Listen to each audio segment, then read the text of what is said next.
granja veïna a la nostra és propietat del senyor i la senyora Gregg. Tenen 2 fills, els 2 són xics, es diuen Philip i William. Algunes vegades vaig a la seva granja i jugo amb ells.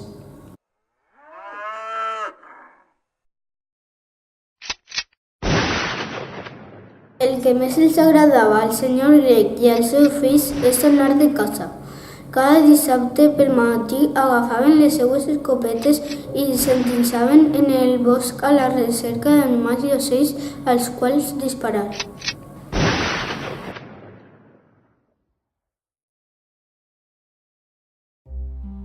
A mi no em pareix bé que els homes maten els animals sols per diversió, així que vaig intentar que Philip i William no ho feren, però no em feien cas.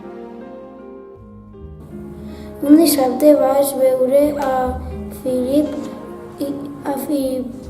William i son pare eixir del bosc amb un xicotet cervatell. Vaig començar a renyir-los.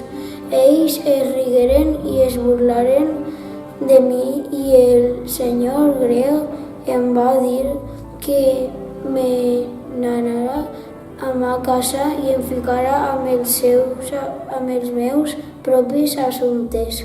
Abans de que fora capaç de detenir-me, els vaig apuntar a tots amb el meu dit màgic.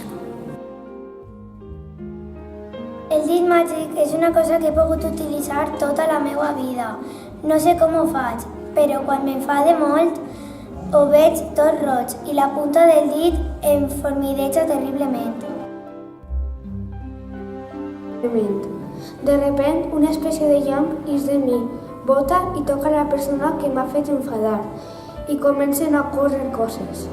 Ara el dit màgic havia assenyalat a tota la família Gregg i ja no hi havia remei.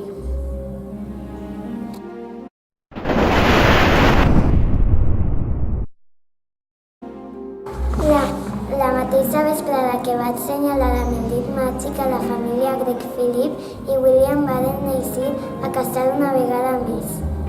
Aquesta vegada anaven a per ànecs salvatges i així que feren camí cap al llac. En la primera hora caçaren 6 ànecs i en la següent 4 més. Justament en aquell moment 4 ànecs salvatges sobrevolaren per damunt dels seus caps, volaven molt baixet.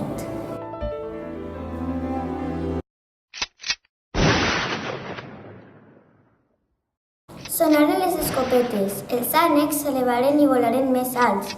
Ells pensaven que havia fallat. De sobte, els ànecs tornaren i vingueren volant tot recte cap a les escopetes. Tornaren a disparar, però fallaren de nou. El senyor Gregg estava tot acalorat i pensava que seria per la llum. I tots, decebuts, tornaren a casa. Durant tot el camí, els 4 ànecs no els deixaren tranquils. Tornaren a disparar una i altra vegada, però els ànecs seguien vius.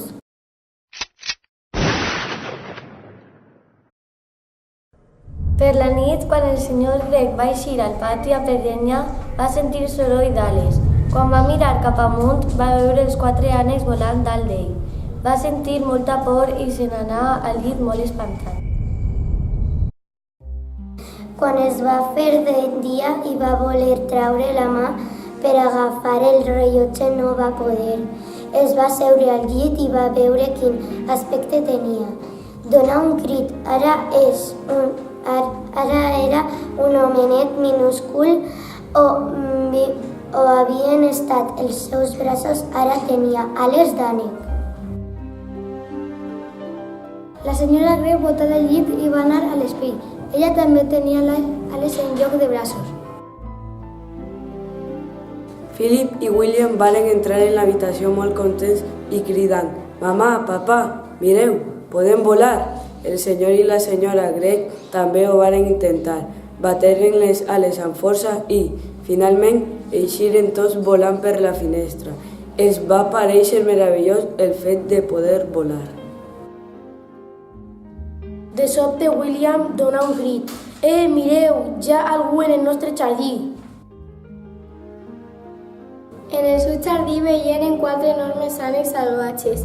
Els ànecs anaven caminant en filera cap a la casa.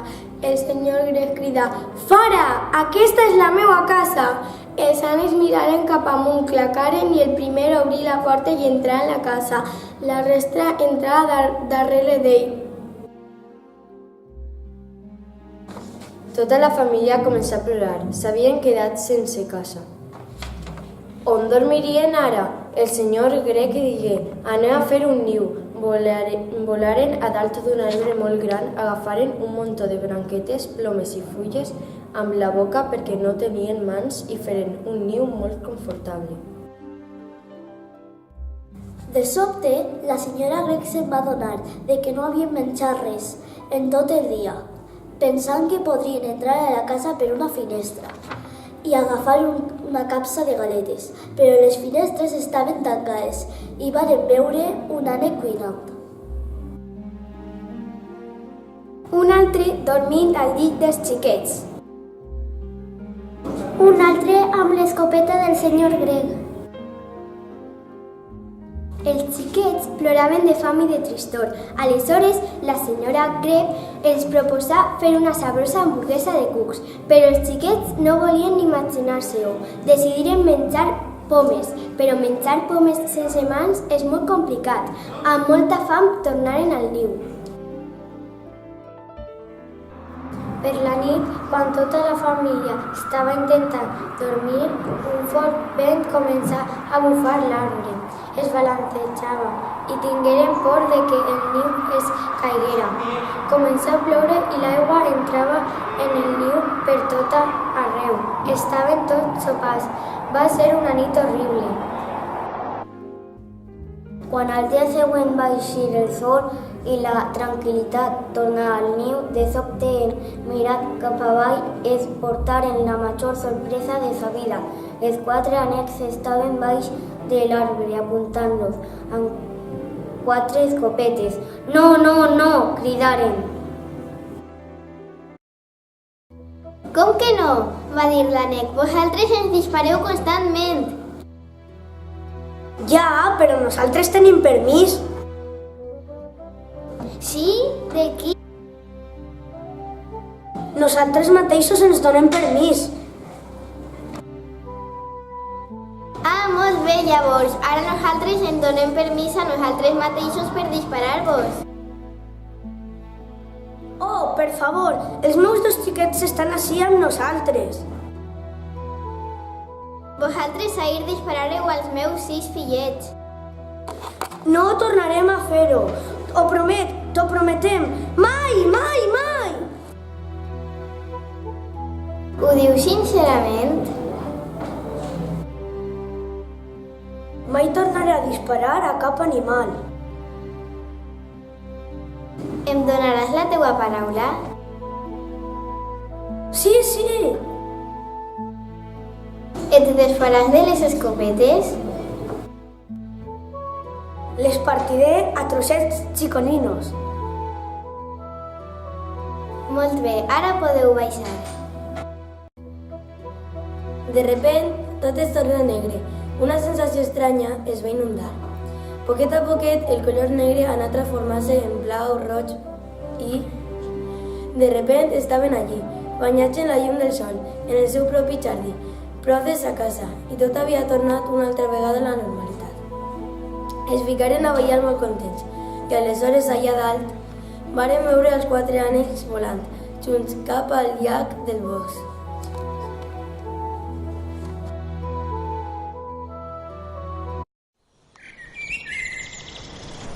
Des d'aleshores, el jardí dels grecs estava sempre ple d'ànecs, colomes, teuladins, pirdotxes, aloses i moltes altres espècies menjant l'ordi que els xics sonaven.